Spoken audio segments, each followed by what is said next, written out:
കുന്നിനു മുകളിലേക്കുള്ള ഒറ്റയടി പാതയുടെ തുടക്കത്തിൽ അയാൾ കാർ നിർത്തി. ഇനി മുകളിലേക്ക് കാർ പോവില്ല. ചെമ്മൺപാത ഒരു ധൃതിയുമില്ലാതെ മുകളിലേക്ക് ഇഴഞ്ഞു നീങ്ങുന്നത് മോഹനൻ നോക്കി. രാജീവനും ചുറ്റും നോക്കുകയായിരുന്നു. അവന്റെ കണ്ണുകളിൽ കൗതുകം. ഒരു പക്ഷേ ഇങ്ങനെ ഒരു സ്ഥലത്തു വരുന്നത് അവൻ ആദ്യമായിട്ടായിരിക്കണം. മുത്തശ്ശി വല്യമ്മയുടെ വീട്ടിൽ പോകാമെന്ന് പറഞ്ഞപ്പോൾ അവൻ ഇത്രയൊന്നും പ്രതീക്ഷിച്ചിരിക്കില്ല. സാധാരണ നാട്ടിൽ വരുമ്പോൾ അച്ചമ്മയെ കാണാറുണ്ട്. അച്ചമ്മ താമസിക്കുന്ന പഴയ വീട് അവന് ഇഷ്ടമാകാറുണ്ട്. അതൊരു വെറും നാട്ടിൻപുറം മാത്രമാണ്. ഋതുമതിയാകാൻ പോകുന്ന ഒരു കുട്ടിയുടെ മട്ടിൽ അതൊതുങ്ങി നിൽക്കുകയാണ്. അച്ചമ്മയുടെ ചെറിയമ്മയുടെ വീട്ടിലേക്കാണ് ഇപ്പോൾ പോകുന്നത്. അവൻ ഇതുവരെ കണ്ടിട്ടില്ലാത്ത മുത്തശ്ശി വല്യമ്മ. ഇനി നമുക്ക് നടക്കണം. ശരി, രാജീവൻ ഉത്സാഹത്തോടെ പറഞ്ഞുകൊണ്ട് നടക്കാൻ തുടങ്ങി. തലേന്നു പെയ്ത മഴയിൽ മണ്ണു നനഞ്ഞിരുന്നു. ചെടികളുടെ ഇലകൾ കഴുകപ്പെട്ടിരുന്നു. കാറ്റിൽ ഏതോ പൂക്കളുടെ ഇലകളുടെ സുഗന്ധം. ഈ ഗന്ധങ്ങൾ പണ്ടെങ്ങോ തനിക്ക് നഷ്ടപ്പെട്ട കുട്ടിക്കാലം തിരിച്ചു നൽകുകയാണ്. അയാൾ വീണ്ടും ഒരു കുട്ടിയായി, മീനാക്ഷി വല്യമ്മയുടെ കുട്ടനായി. ഒരു തിരിവിൽ തെളിവെള്ളം നിറഞ്ഞ ഒരു ചെറിയ അരുവി പാതയുടെ ഒപ്പം ചേർന്നു. അയാൾ കൗതുകത്തോടെ നോക്കി. രാജീവനും അതുതന്നെയായിരുന്നു നോക്കിയിരുന്നത്. മദ്രാസിൽ ഇങ്ങനെയുള്ള തെളിവെള്ളം വീട്ടിലെ ടാപ്പിൽ മാത്രമേ കാണൂ. നിരത്തുകളുടെ അരികിലുള്ള ഓടകളിൽ കെട്ടി നിൽക്കുന്ന അഴുക്കുവെള്ളം മാത്രം. പുഴയും ഈ ഓടകളെ സ്പോൺസർ ചെയ്യുക വഴി മലിനമാണ്. ഇവിടെ ഇതാ ഒരരുവി, മനുഷ്യസ്പർശം ഏറ്റിട്ടുണ്ടെന്ന് തോന്നാത്ത വിധത്തിൽ തെളിവെള്ളവുമായി ഒഴുകുന്നു. അച്ഛാ, ഇതെവിടെ നിന്നാണ് വരണത്? കുന്നിൻ്റെ മുകളിൽ നിന്ന്. മഴക്കാലത്ത് കുന്നിൻ്റെ ഉള്ളിലേക്ക് കിനിഞ്ഞിറങ്ങിയ വെള്ളം കുറേശ്ശെ പുറത്തു വരികയാണ്. ഒരു ഒക്ടോബർ നവംബർ വരെ ഉണ്ടാവും. അതു കഴിഞ്ഞാൽ ഈ അരുവി വറ്റി വരളും. പിന്നെ വെള്ളം ഉണ്ടാവില്ലേ? ഇല്ല. അപ്പോൾ ഈ അരുവി എവിടെ പോകും? രാജീവിൻ്റെ ചോദ്യം അർത്ഥവത്താണ്. തൻ്റെ കുട്ടിക്കാലത്ത് താൻ ഇങ്ങനെയൊരു ചോദ്യം ചോദിച്ചിട്ടില്ല. മഴയോടുകൂടി അരുവിയുടെ ഉത്ഭവവും മഴ കഴിഞ്ഞ് മാസങ്ങൾക്കകമുള്ള തിരോധാനവും സ്വീകരിക്കപ്പെട്ട യാഥാർത്ഥ്യങ്ങളാണ്. അത് ചോദ്യത്തിനുള്ള വക തരുന്നില്ല. മറിച്ച് ജീവിതത്തിൽ നടാടെ ഒരു അരുവി കാണുകയാണ് രാജീവൻ.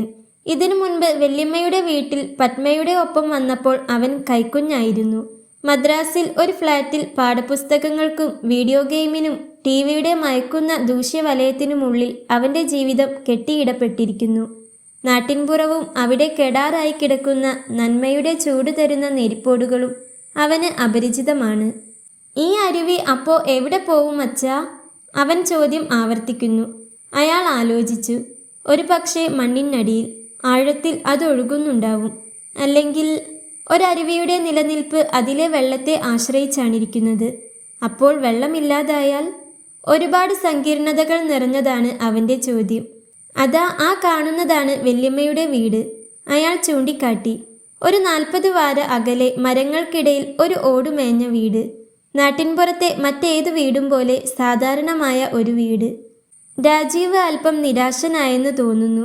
അവൻ കൂടുതൽ എന്തെങ്കിലും പ്രതീക്ഷിച്ചു കാണും. കൂടുതൽ പ്രതീക്ഷിക്കുക, പിന്നെ അതു ലഭിക്കാഞ്ഞാൽ നിരാശപ്പെടുക എന്നത് അവൻ്റെ സ്വഭാവമാണ്.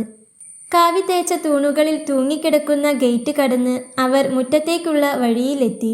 ഇരുവശത്തും കൃഷ്ണകിരീടം പൂത്തു നിൽക്കുന്നു, പല വലുപ്പത്തിലുള്ളവ. ഒരു രാജകുടുംബത്തിൻ്റെ എഴുന്നള്ളത്ത് പോലെ തോന്നി. ഉമ്മറത്തെ കറുത്ത സിമന്റിട്ട നിലം മിനുത്തു കിടന്നു. അകത്തേക്കുള്ള വാതിൽ തുറന്നു കിടക്കുകയാണ്. വാതിൽക്കൽ മുട്ടാനൊന്നും മിനക്കെടാതെ അയാൾ അകത്തേക്കു കടന്നു. പിന്നാലെ അല്പം മടിച്ചിട്ടാണെങ്കിലും ഒരു ചോദ്യഭാവത്തോടെ രാജീവും. എന്താണ് വാതിൽക്കൽ മുട്ടാതിരുന്നത് എന്നാണ് അവൻ്റെ ചോദിക്കാത്ത ചോദ്യം. നഗരത്തിലെ സാമാന്യ മര്യാദകളിലുള്ള ഔപചാരികത്വം ഈ നാട്ടിൻപുറത്ത് മുഴച്ചു നിൽക്കും. ഇടനാഴികയുടെ ഇടതുവശത്തുള്ള 2 മുറിയിലും വല്യമ്മയുണ്ടായിരുന്നില്ല. അയാൾ അവിടെയൊന്നും അവരെ പ്രതീക്ഷിച്ചതുമില്ല. ഇടനാഴിക അവസാനിക്കുന്നത് തളത്തിലാണ്. തളത്തിൽ നിന്ന് അടുക്കളയിലേക്കും അടുക്കളമുറ്റത്തേക്കും വാതിലുകളുണ്ട്. പെട്ടെന്ന് അടുക്കളവാതിൽ കടന്നു വന്ന വല്യമ്മയുടെ മുഖത്ത് അത്ഭുതമൊന്നും കണ്ടില്ല. നാട്ടിൻപുറത്ത് ഇതു സാധാരണമാണ്. വേണ്ടപ്പെട്ടവർ തുറന്നു കിടക്കുന്ന വാതിൽ കടന്നുവരും. വല്യമ്മ എവിടെയാണെന്ന് പരുതും. 2 കൊള്ളക്കാരാണ് വന്നിരിക്കുന്നത്, മോഹനൻ പറഞ്ഞു. വല്യമ്മയ്ക്ക് ആളെ മനസ്സിലായി. അതു നന്നായി. ഇവിടെ ഒന്നും സാധാരണ കാണാത്തവരാണ് കൊള്ളക്കാര്. 2 പേരെ കാണാൻ പറ്റിയില്ലോ. അവർ അടുത്തു വന്നു. രാജീവിൻ്റെ തല ഒഴിഞ്ഞുകൊണ്ട് തുടർന്നു. ഈ കൊച്ചു കൊള്ളക്കാരനെ പ്രത്യേകിച്ചു. ഒരു കൊള്ളക്കാരൻ എന്ന സങ്കല്പം രാജീവന് ഇഷ്ടമായെന്ന് തോന്നുന്നു. അവൻ ചിരിച്ചുകൊണ്ട് മുത്തശ്ശി വല്യമ്മയുടെ ലാളനത്തിന് വഴങ്ങിക്കൊടുത്തു. വല്യമ്മ എന്താ ചെയ്തിരുന്നത്? അയാൾ ചോദിച്ചു. ഉച്ചക്കിലേക്കുള്ള ചോറുണ്ടാക്കാണ്. അവർ അടുക്കളയിലേക്ക് നടന്നുകൊണ്ട് പറഞ്ഞു. നിങ്ങളിരിക്കെ, ഞാൻ കുറച്ച് ചായ ഉണ്ടാക്കിക്കൊണ്ടുവരാം. ചായയ്ക്കൊന്നും ധൃതിയില്ല. അയാൾ അവരുടെ ഒപ്പം അടുക്കളയിലേക്ക് നടന്നു. രണ്ടടുപ്പുകളിൽ വിറകു കത്തുന്നുണ്ട്. പാത്രത്തിൽ അരിയിടാനുള്ള വെള്ളം തിളയ്ക്കുന്നു. വല്യമ്മയ്ക്ക് ഒരു ഗ്യാസ് അടുപ്പ് വാങ്ങിക്കൂടെ? കുക്കിംഗ് ഒക്കെ എത്ര എളുപ്പാവും. അപ്പോ ഈ പറമ്പിൽ വീഴണ മടലും ഓലക്കൊടിയും ചുള്ളിയും ഒക്കെ എന്തു ചെയ്യാനാ? പിന്നെ അടുപ്പിൽ വേവിക്കണ ഭക്ഷണത്തിന്റെ സ്വാദൊന്നും ഗ്യാസ് അടുപ്പിൽ വേവിച്ചാൽ കിട്ടില്ല. എന്താണ് കൂട്ടാൻ? വെണ്ടക്കയും വഴുതിനങ്ങയും കൂട്ടിയിട്ട് ഒരു സാമ്പാർ, കുരുത്തോലപ്പയറും കായയും കൊണ്ട് ഒരു മെഴുക്ക് പുരട്ടി. നിങ്ങൾ വരണ കാര്യം ഞാൻ അറിഞ്ഞിരുന്നെങ്കിൽ ജാനകിയെ കൊണ്ട് നല്ല പച്ചക്കറി എന്തെങ്കിലും വാങ്ങിച്ചേനെ. ആരാണ് ജാനകി? ആ, നീ അറിയില്ലേ? ഇല്ല, നീ മുമ്പ് വന്നപ്പോൾ മാലതിയായിരുന്നു. അവള് കല്യാണം കഴിച്ചു പോയി. ഇത് അതിൻ്റെ അനിയത്തിയ. രാവിലെ വന്ന് എന്നെ സഹായിക്കും, വൈകുന്നേരവും വരും. ചിലപ്പോൾ എനിക്ക് വയ്യാന്ന് തോന്നിയാൽ ഞാൻ അവളോട് ഇവിടെ കിടക്കാൻ പറയും. നല്ല കൂട്ടത്തില്ല. അയാൾ അടുക്കളവാതിലിലൂടെ പുറത്തേക്ക് നോക്കി. വല്യമ്മയുടെ തോട്ടത്തിൻ്റെ ഒരു കഷ്ണം വാതിലിലൂടെ കാണാം. ആരോഗ്യമുള്ള നീണ്ട വെണ്ടക്ക, പച്ചമുളക്, അതിനുമപ്പുറത്ത് ഒരു തടം ചീര. അയാൾ മുറ്റത്തേക്കിറങ്ങി. ഞാൻ വല്യമ്മയുടെ തോട്ടം കാണട്ടെ. രാജീവൻ പറമ്പിലെത്തിക്കഴിഞ്ഞിരുന്നു. അഴിച്ചുവിട്ട ഒരു പശുക്കുട്ടിയെപ്പോലെ അവൻ ഓടി നടക്കുകയാണ്. തോട്ടം എന്ന് പറയാൻ മാത്രമൊന്നില്ല. അവർ ഒപ്പം വന്നു. തോട്ടം വിപുലം തന്നെയായിരുന്നു. ഒരു അവരപ്പന്തൽ നിറയെ കായ്ച്ചു നിൽക്കുന്നു. അപ്പുറത്ത് മരക്കൊമ്പുകൾ ഞാത്തുകൊടുത്തതിൽ വെള്ളയും വയലറ്റും നിറത്തിൽ കുരുത്തോലപ്പയർ നിറയെ നീണ്ടുകിടക്കുന്നു. പെട്ടെന്ന് അയാൾക്ക് വിശപ്പ് തോന്നി. വീട്ടിൽ നട്ടുണ്ടാക്കിയ പച്ചക്കറികളുടെ സ്വാദ് ഓർമ്മ വന്നു. ആ സ്വാദ് കുട്ടിക്കാലത്തേക്കു നയിക്കുന്നു.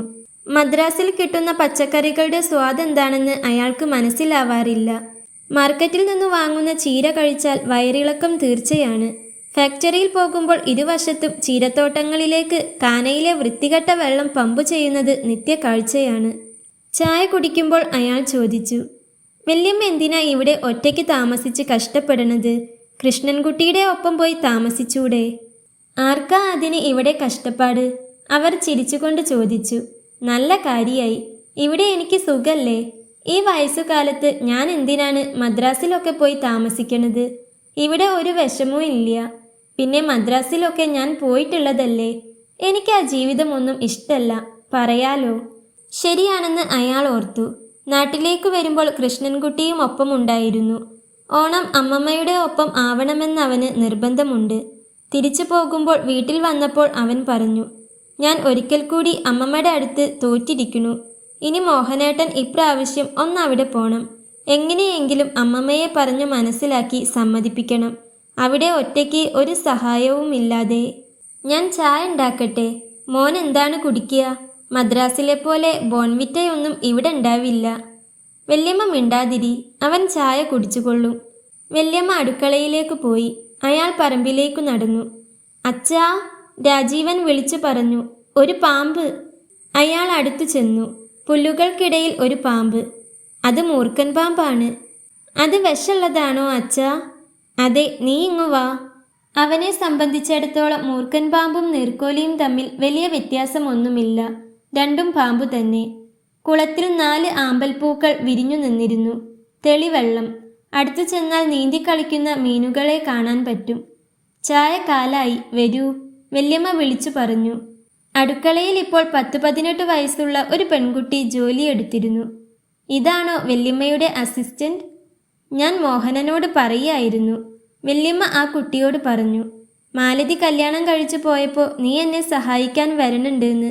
മാലതീനെ മോഹനൻ കണ്ടിട്ടുണ്ട്. ചേച്ചി ഇപ്പോൾ എവിടെയാണ്? അയാൾ ചോദിച്ചു. ചേച്ചി പ്രസവിക്കാൻ വന്നിട്ടുണ്ട്.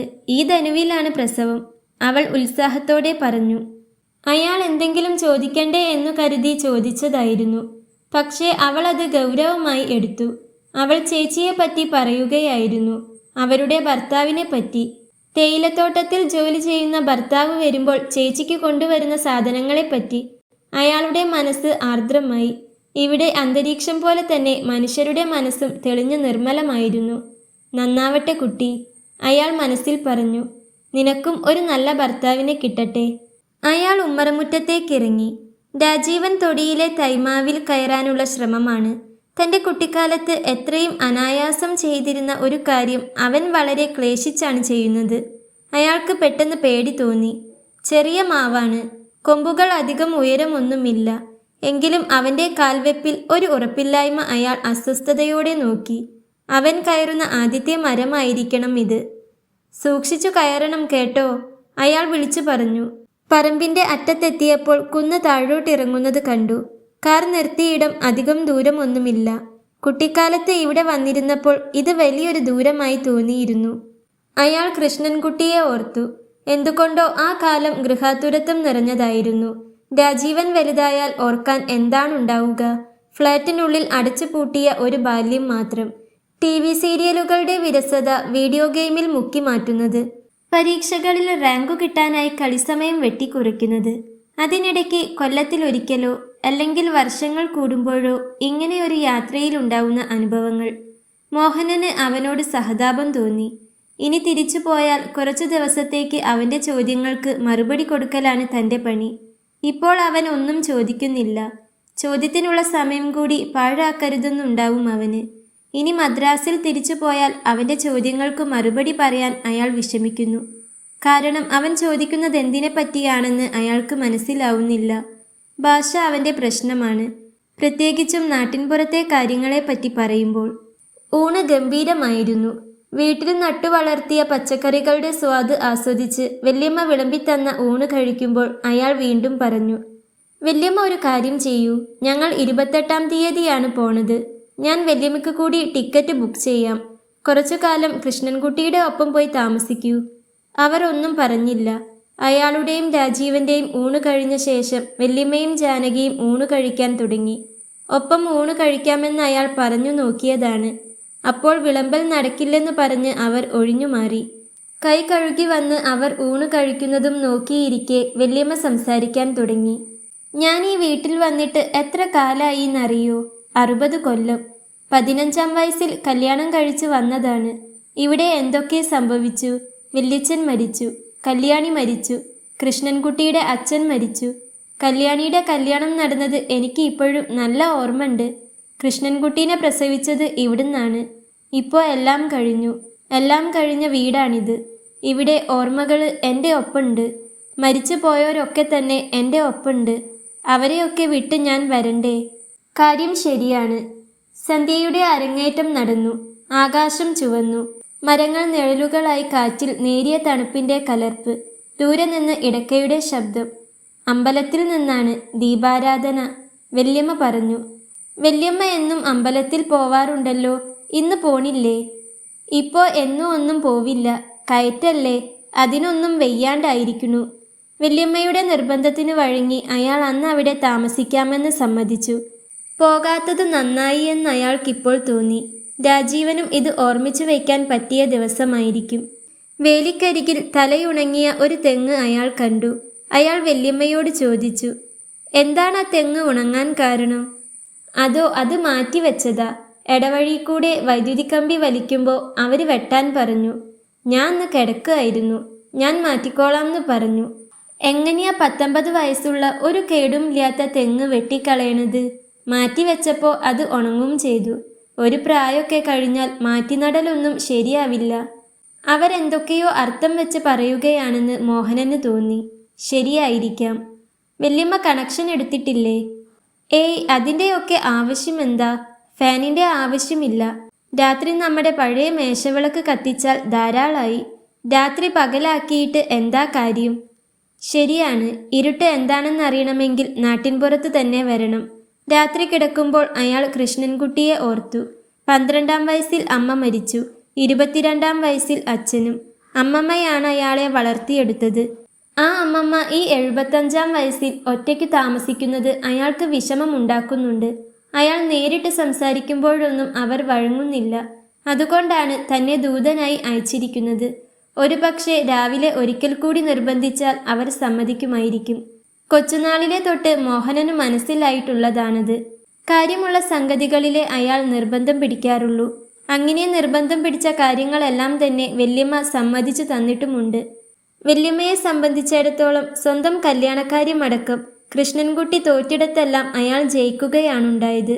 രാവിലെ ഒന്നുകൂടി പറഞ്ഞു നോക്കാം. രാത്രി അയാൾ മുകളിൽ കൃഷ്ണൻകുട്ടിയുടെ മുറിയിൽ കിടന്നു. പണ്ട് വേനലവധിക്ക് വരുമ്പോൾ ആ മുറിയിലാണ് കിടക്കാറ്. മറുവശത്തുള്ള കട്ടിലിൽ രാജീവൻ ഉറക്കമായി. അയാൾ എപ്പോഴാണ് ഉറങ്ങിയതെന്ന് ഓർമ്മയില്ല. ഉണർന്നപ്പോൾ നേരം നന്നായി വെളുത്തിരുന്നു. അയാൾ വാച്ചു നോക്കി. സമയം 6:30 രാജീവൻ കുറച്ചു സമയം കൂടി കിടന്നോട്ടെ. അയാൾ കോണിയിറങ്ങി താഴേക്ക് പോയി. വല്യമ്മ ചായ കൊണ്ടുവന്നു.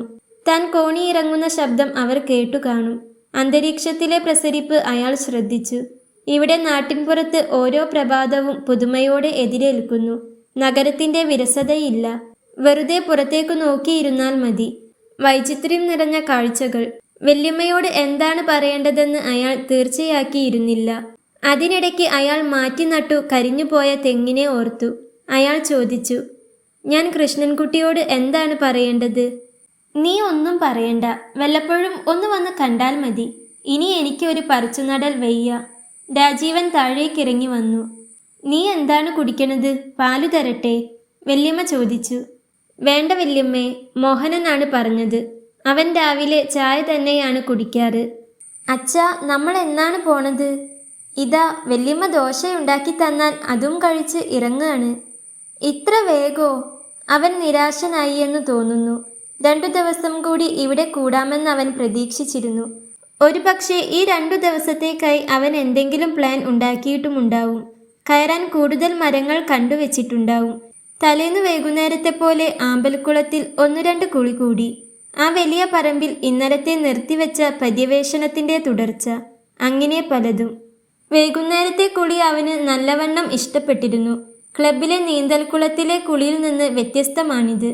ഇവിടെ പ്രകൃതിയും നിങ്ങളുടെ ഒപ്പമുണ്ട്.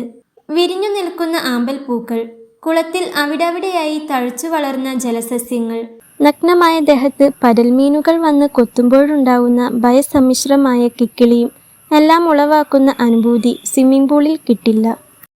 ഒരാഴ്ച ഇവിടെ താമസിച്ചിട്ട് പതുക്കെ പോയാൽ മതി, വല്യമ്മ പറഞ്ഞു. നിന്റെ അച്ഛന് അല്ലെങ്കിലും എപ്പോഴും തിരക്കാ. അയാൾ അമ്മയെ ഓർത്തു. കൊല്ലത്തിലൊരിക്കൽ നാട്ടിൽ വരുമ്പോൾ മകൻ അമ്മയുടെ അടുത്തു തന്നെ വേണമെന്ന് അവർക്ക് നിർബന്ധമാണ്.